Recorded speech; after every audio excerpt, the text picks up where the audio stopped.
This Gotham Filmwerks production is intended for a mature adult audience.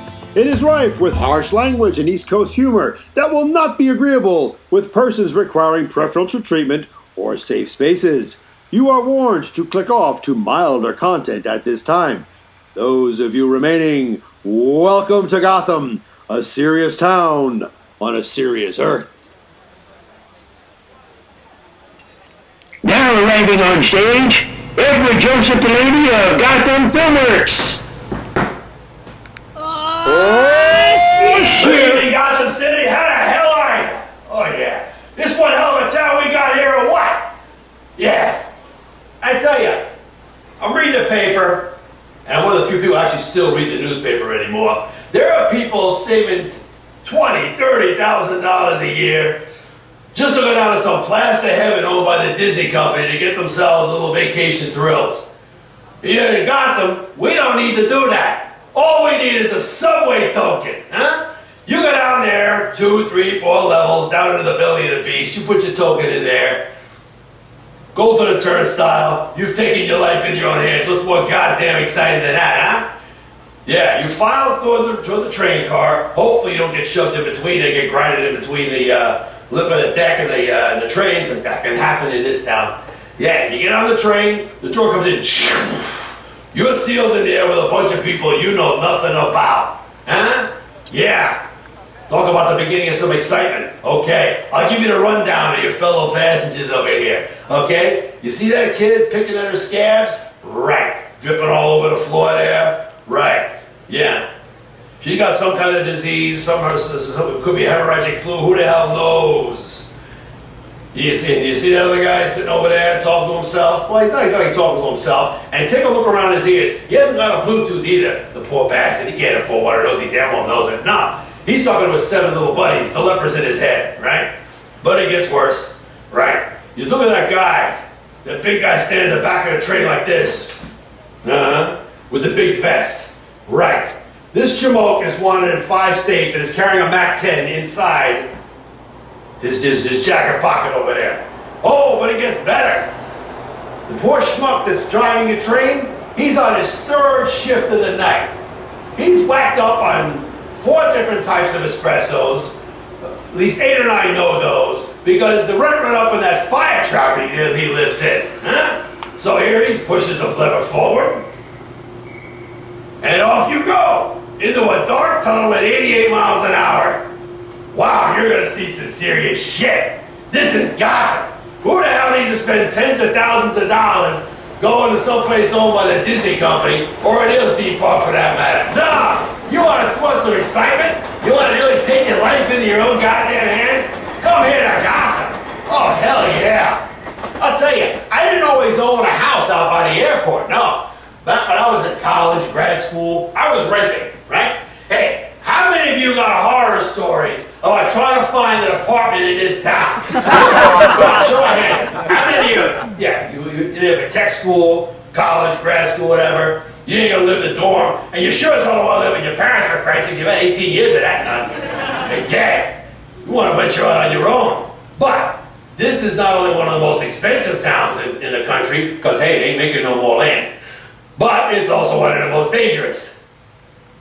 So, I can tell you my little misadventures of apartment hunting in this town. Oh, I'll tell you, it was hilarious. Just a few months after getting out of the Army, I'm in college, I'm in toward the end of my second semester, my first semester of college, and I'm not going to live in the dorms, I'm not going to live with my parents, so me and my brother, we go look for apartments. Well, naturally, like any college student, you want to go someplace that's close to the school, right? You want to be walking distance, because that's where everything's happening, right? Of course. So, we go up to the hill. It's a rather old area up there. Most of the apartments and condos are tremendously priced, but there's also some apartments up there under renovation that are supposedly priced for the college market. Okay.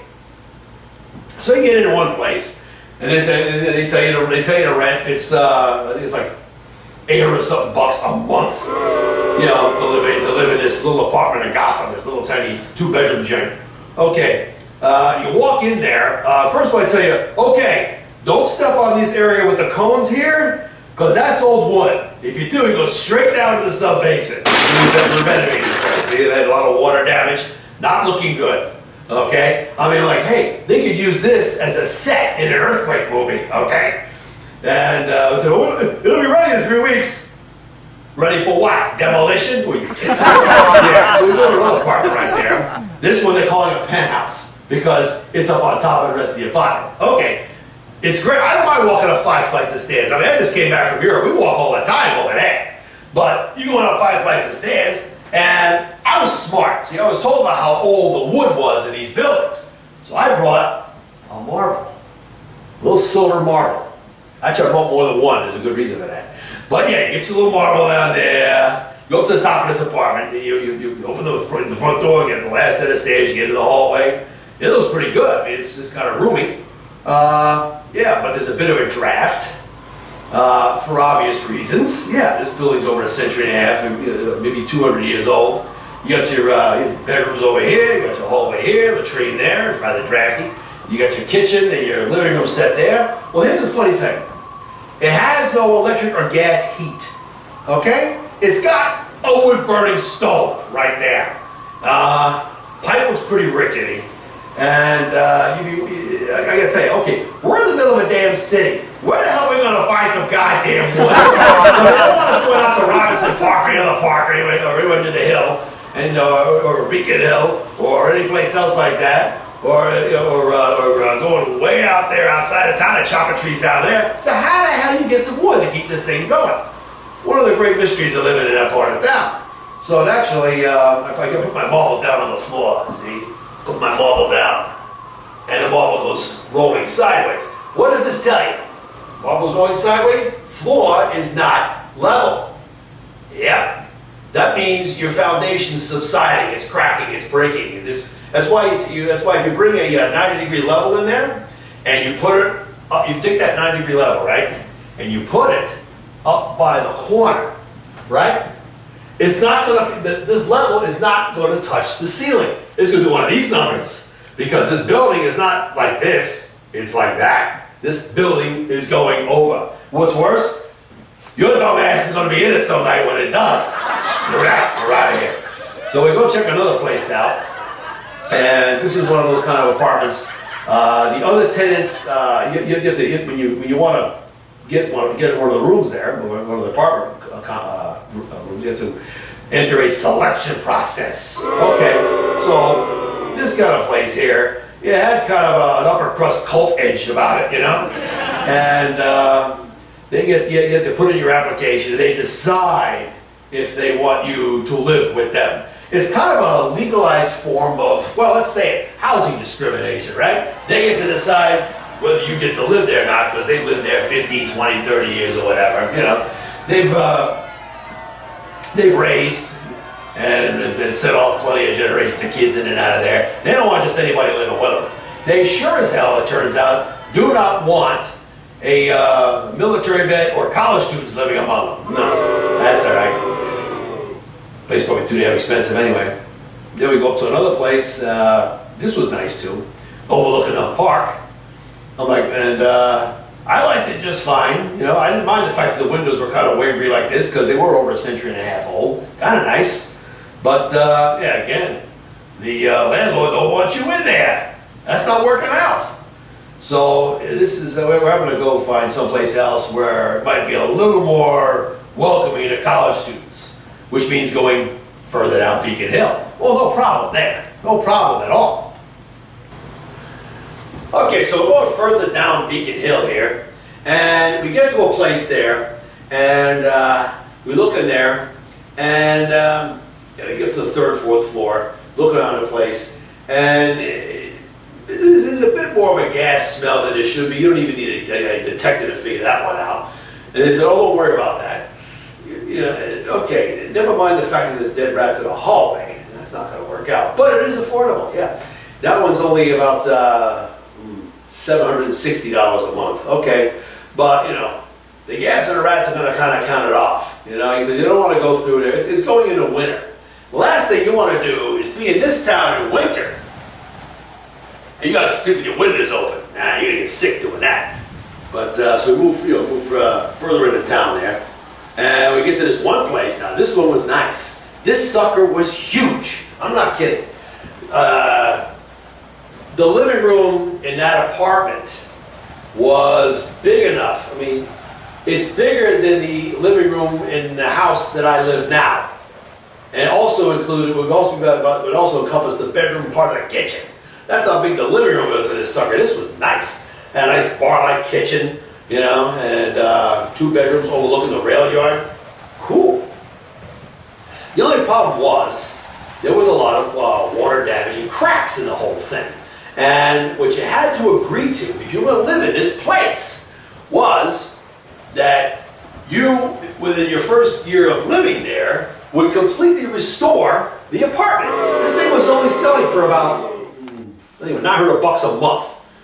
And what happens is the landlord wants you to hang new drywall and fix wiring and fix piping and fix this and fix that, so that he can remarket this fire trap looking place as a renovated apartment to the next porch of oak that comes along. See, they actually had the avarice, the greed to expect you to fix up their place for them. And that's happening more and more. You know what it was, I did. Yeah. But that wasn't working out either, because I haven't got time to do all that. Plus, you know, carry 16, 20 credits a semester and get all that done too. Nah, forget it. I mean, this guy makes more money than God off his bloody building, but he don't do a damn thing to maintain it. Expects us to do it? No. It was condo we were buying, that'd be one thing. But apartment? Never. So, further we go down Beacon Hill. All right, so now we're off the hill completely, heading in toward the inner to town there. You know, you're not going to be able to afford to live someplace like along Beacon Street, and definitely not Marlboro, probably not Commonwealth. You're moving further in. And so we get down there, we found this one place.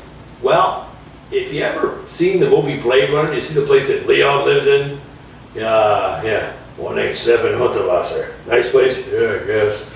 You walk up to this place, it looks like that. Again, old building, more water damage, and rather cramped, rather old, rather musty smelling old thing. And it's you walk in there and the pipes are already well, somebody did a pretty shoddy job of welding them, and it smells like they did it about 40 minutes before we got there. Those pipes don't look right. They look like they've been patched together too many times. There's a point to which you can't do that with a gas pipe or a water pipe. At some point, you have to replace the pipe. Otherwise, you're living in a trap. So, at that point, we realized we weren't going to do anything well that day. So, we ended up continuing our search a few days later. I decided to go out on my own when I heard that they had apartments in Pan Asia Town. Yeah, but they were only $600 a month. Wow, that's a bargain, man. Okay, so I head, down deeper into the city in Pan Asia Town, right? And they've got all the food stores. I mean, keep in mind, it's winter, but all these stores are wide open, right? Got the meat hanging off all the hooks and everything like that. It's right there. You've got this. You got some 9-year-old kid chain smoking away, and while he's working over a grill, and he's in between orders, he's doing his calculus homework. Hell of a kid. And then you go a little further. They got the Kung Fu Theater, and this stuff's all in the original languages. There's some English subtitle, but for the most part, we gaijin aren't supposed to be there anyway. But so I check out this one apartment. And it's over a restaurant. And so we get up there, it's up on the second floor. And I just walk into a couple of steps into the door, and I'm walking in, and I'm getting shorter. When this lady goes out, "You're not gonna stand on the floor!" "You're not gonna stand on the floor!" I can't stand on the floor. Yeah, of course not, because when you step on it, because of water damage, the floor is doing this number. And I'm like, okay, can't stand on the floor. I guess furniture's out of the question, right? So apart from being very, very, very small, you can't stand on the floor. when you open the door, when you come in the door, you gotta walk all along the sides like this to move around the place. Because in the middle is where all the water damage happened, and the whole thing is bowed under. And then if you stand there too long, you're gonna be in the Liang's kitchen, where you don't wanna be. Okay, so Pan Asia Town didn't work out. I'm out of there. I'm out of there, that's it. Okay, so we go to another section of town. Yep, and this time we got a line on a place that's supposedly full of, has some renovated buildings. Okay, we can live with that. Plus they don't mind college students. You know, it's got college students, young professional types in there, that's good. So we head down there, and your brother got down there. We look at a couple of places, and you know, some are too cramped. Some of them, when they say a room is a bedroom, you open the door, that's all there's room for. Just a bed. It's a little tiny room. It's only a room for a bed. You gotta put your dresser in a hallway. But if you put your dresser in a hallway, you've only got about this much room to squeeze around the dresser every day, you know, to get over to the latrine, to get beyond the kitchen, to get to the living room, or to get out of the building. That's not easy to work with. That's really cramped. I mean, you're talking Das Boot at this point. You're living submarine style. That's not gonna work either. So, finally, after a few weeks of this, we finally hit pay dirt. Oh yeah.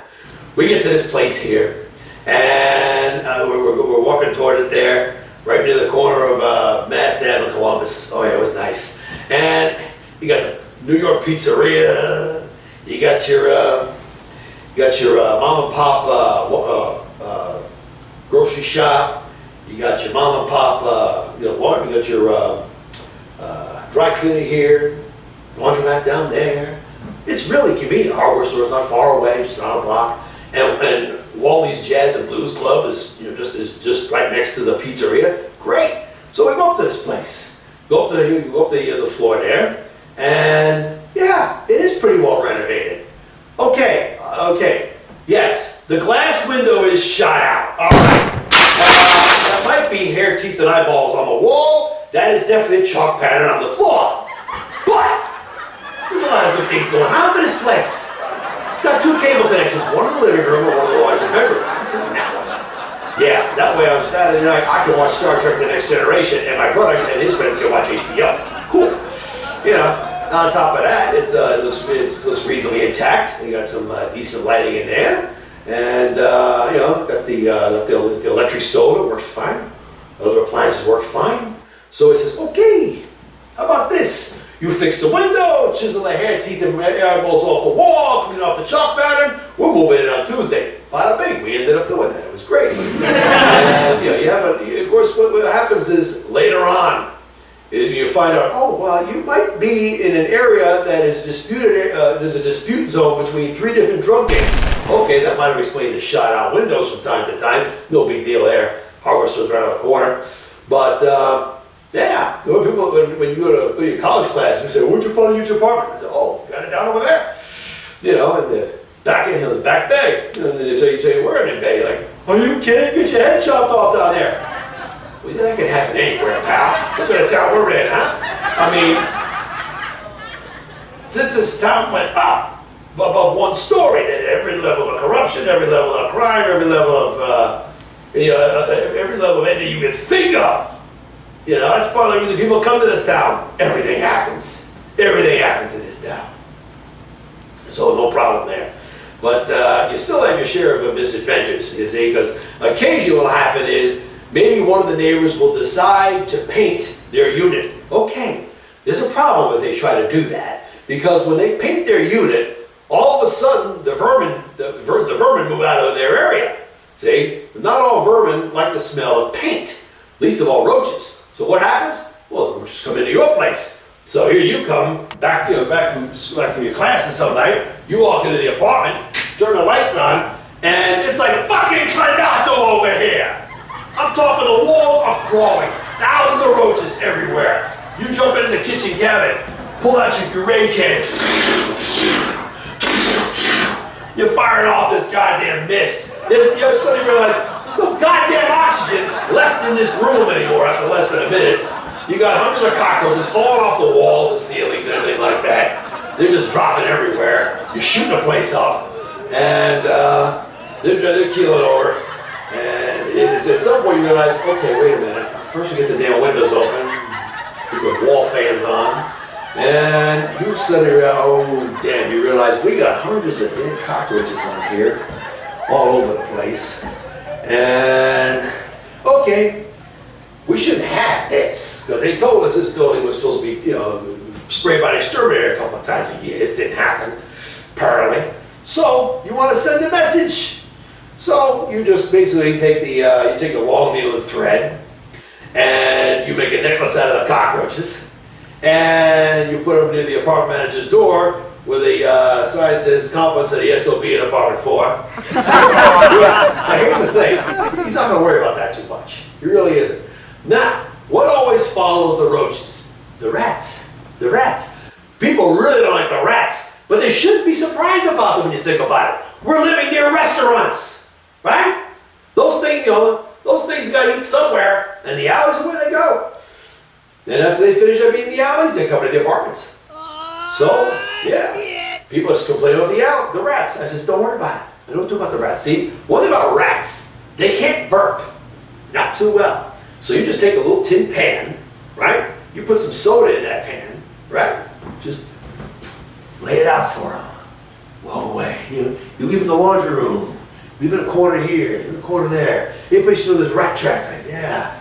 And you wait a little while, some rat's gonna just get hungry, come looking for a bite or two, You're gonna smell that sweet smelling soda in there. Yeah, well, that sugar. Oh, they're gonna bloody love that. Yeah, they're gonna drink the sucker. And all of a sudden, they're gonna have that gaseous expansion. Like I said, they can't burp, and they've already taken plenty of it in. So, they pop from the inside. They pop, it's a violent chirp like this. And then the rat's making these stupid looking faces as it convulses all over the floor and keels over dead.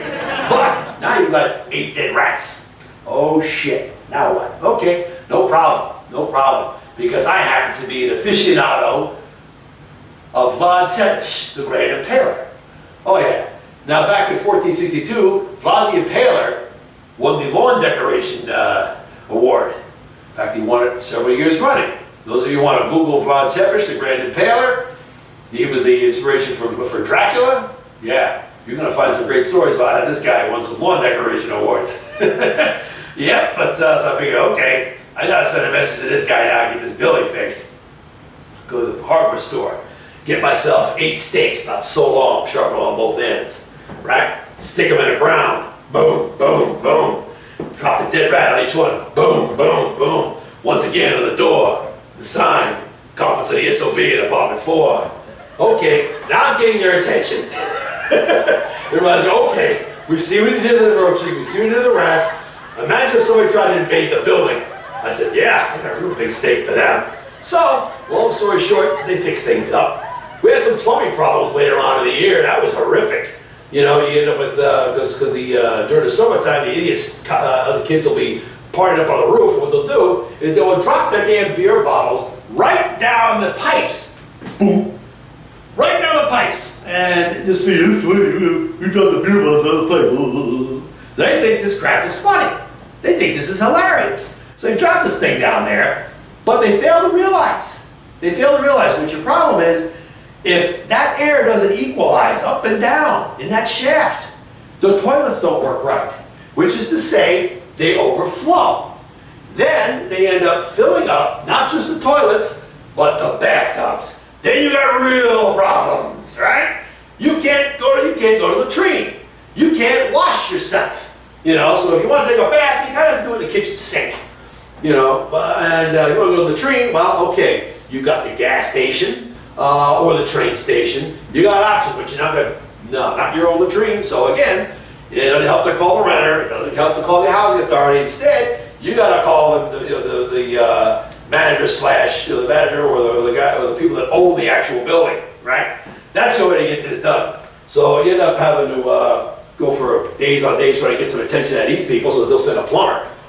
That didn't work out. So I started taking pictures of this stuff and sending it to the people that ran the place, and sent it to the housing authority. Nobody gives a damn. I mean, in this town, you've seen the planning and zoning in this town. I mean, they put buildings down on top of each other generation by generation. I mean, it looks like that walled city they had over there in Asia, for God's sakes, in some parts of this town, right? You've seen them, same as me.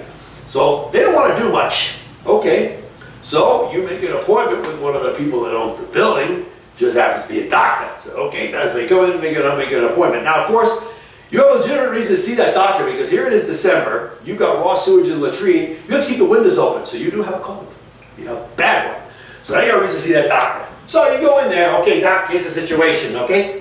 Here's a picture of the overflow, here's a picture of the busted pipe, here's a picture of the, this bottle. You can faintly see the bottle down inside the pipe there. Yeah, from the tenants in the basement apartment partying during the summer. There's a video. You show a few pictures of this. Oh, by the way, here's a picture of your daughter with the cheerleading scholarship. I'll be asking out Friday night if my apartment isn't ready the next couple hours.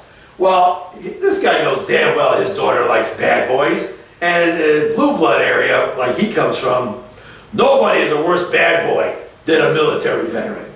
They don't want us around their daughters at all. Oh, no, they don't.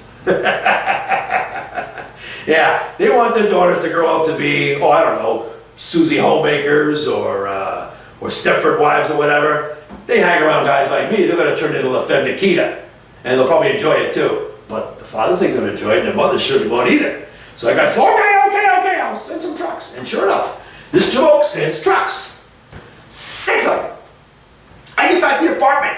There's 6 trucks pulled in. Don't park no less. They're up there. They're taking the old piping out. They're up on the roof, snaking it down, getting the beer bottles out, they're fixing everything up, you know, and that's the kind of nonsense you have to go through to get your unit fixed just because someone else is something stupid. I'm telling you, you really go through some misadventures with this stuff.